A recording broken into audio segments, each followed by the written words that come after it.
बदलते भारत की ताकत पूरी दुनिया देख रही है और भारत अब 1960 वाला भारत नहीं रहा है।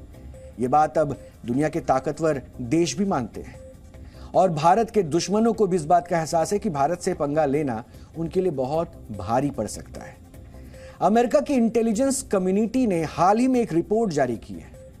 इस रिपोर्ट में भारत, चीन और पाकिस्तान का जिक्र किया गया है और इस रिपोर्ट में जो बातें लिखी गई है उसे देखकर चीन और पाकिस्तान की नींद जरूर उड़ जाएगी। अमेरिका की इंटेलिजेंस कम्युनिटी की रिपोर्ट में हिंदुस्तान की बढ़ती ताकत का जिक्र है और इस रिपोर्ट में दावा किया गया है, इसे ध्यान से सुनिएगा।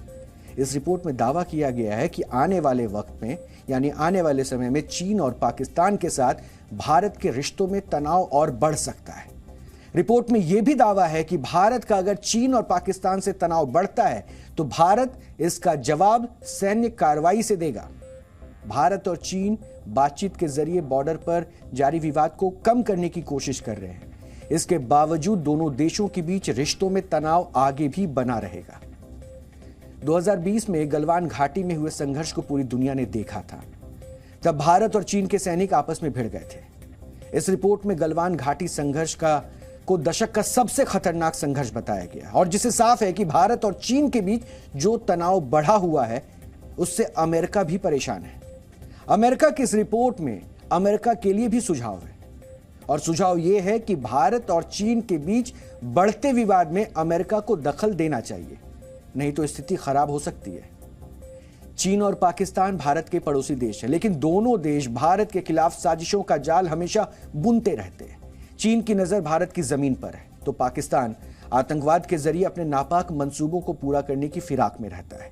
अमेरिका की इंटेलिजेंस कम्युनिटी की इस रिपोर्ट में उस पाकिस्तान का भी जिक्र है जो आजकल एक एक रोटी के लिए तरस रहा है। इस रिपोर्ट में जो बातें बताई गई है वो हम आपको बता रहे हैं। इस रिपोर्ट के मुताबिक भारत पाकिस्तान के बीच क्राइसिस को बड़ी चिंता बताया गया है और दोनों देशों में जिन मुद्दों को लेकर तनाव है उससे आगे तनाव बढ़ने की आशंकाएं और बढ़ गई है। यह रिपोर्ट कहती है कि दोनों देशों के बीच कश्मीर में हिंसा और भारत में आतंकी हमले के होने की स्थिति नियंत्रण के बाहर हो सकती है। जो बात चीन के लिए इस रिपोर्ट में कही गई है वही बात पाकिस्तान के लिए भी कही गई है, जिसे साफ साफ लिखा है कि पीएम मोदी की लीडरशिप में अब पाकिस्तान की किसी भी भड़काऊ हरकत पर भारत कड़ा जवाब देगा। भारतीय सेना ने चीनी बॉर्डर पर निगरानी बढ़ाई है। लद्दाख में तैनात सेना के जवान गलवान घाटी और आसपास के इलाकों में घोड़ों से पेट्रोलिंग कर रहे हैं ताकि दुश्मन देश की हरकतों पर नजर रखी जा सके। और इस रिपोर्ट में जो बातें लिखी गई है उसे चीन और पाकिस्तान को बहुत गंभीरता से लेना चाहिए। उनकी एक हरकत उन पर बहुत भारी पड़ सकती है। अमेरिका ने अपनी रिपोर्ट में चीन को लेकर जो बात कही है वो 100% सच है, क्योंकि चीन एलएसी के नजदीक नए नए गांव बसाकर साजिश का ग्राउंड तैयार कर रहा है। इसलिए आज हम एलएसी से आपको जो ग्राउंड रिपोर्ट दिखा रहे हैं वो आपको जरूर देखना चाहिए। इस रिपोर्ट को देखकर आपको पता चलेगा कि चीन की साजिश को मटिया मेट करने के लिए भारत कैसे तैयारियां कर रहा है, कैसे सरकार के एक फैसले ने चीन की विस्तारवादी सोच पर तगड़ी चोट की है। इसलिए यह विश्लेषण आपको देखना चाहिए।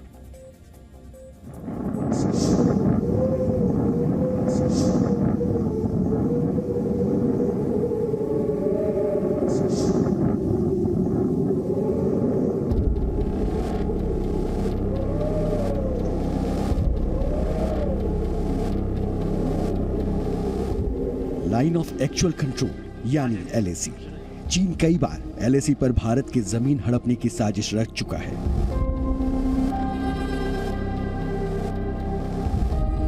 लेकिन हर बार उसकी साजिश पर इंडियन आर्मी ने पानी फेरा है। चीन भारत से सटी एलएसी के इलाके में नए नए गांव बसा रहा है, लेकिन दूसरी तरफ भारत की सीमा में बॉर्डर पर बने गांवों की क्या स्थिति है, आज जी मीडिया की टीम यही जानने लद्दाख के चुशूल पहुंची है। हम इस वक्त चुशूल गांव पर हैं। चुशूल गांव एलएसी पर स्थित देश का आखिरी गांव है।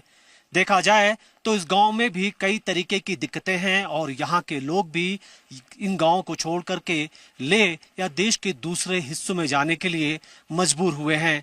देखा जाए तो इस गांव में बिजली से लेकर के मोबाइल कनेक्टिविटी तक की काफी प्रॉब्लम रही है और गांव के लोग अक्सर उन सुविधाओं की मांग करते हैं जो देश के दूसरे गांव में या दूसरे इलाकों में मौजूद हैं। और यही वजह है कि इस चुशूल गांव को भारत सरकार ने वाइब्रेंट विलेज जो प्रोजेक्ट है उसके लिए चुना हुआ है। इस गांव में जल्द ही रौनक आने वाली है, क्योंकि यहाँ इस गांव को जल्द ही वो सारी सुविधाएं मिलने वाली हैं जो दूसरे गांव को मिल रही हैं। ये लद्दाख का चुशूल है, एलएसी पर भारत का आखिरी गांव, जहां दूर दूर तक कोई नजर नहीं आता। बॉर्डर से लगते इन गांव में बुनियादी सुविधाओं की कमी है, इसलिए यहां रहने वाले लोग पलायन कर रहे हैं। ये गांव अब घोस्ट विलेज बन चुका है। चुशूल से सटे इन इलाकों में दिन का तापमान -15 डिग्री होता है और रात में अक्सर -20 से लेकर के -30 डिग्री तक हो जाता है।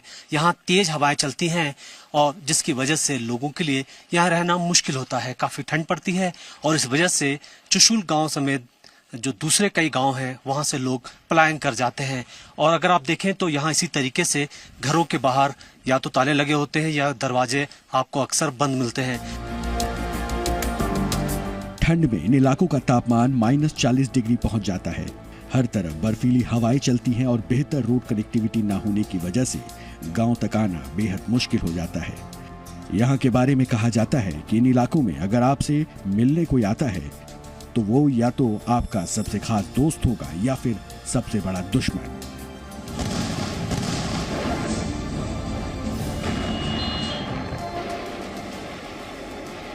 वर्ष 1962 में इसी चुशूल सेक्टर में चीन के खिलाफ एक बड़ी लड़ाई लड़ी गई थी। मेजर शैतान सिंह समेत 120 जवानों ने चीनी घुसपैठियों को मुंह तोड़ जवाब दिया था।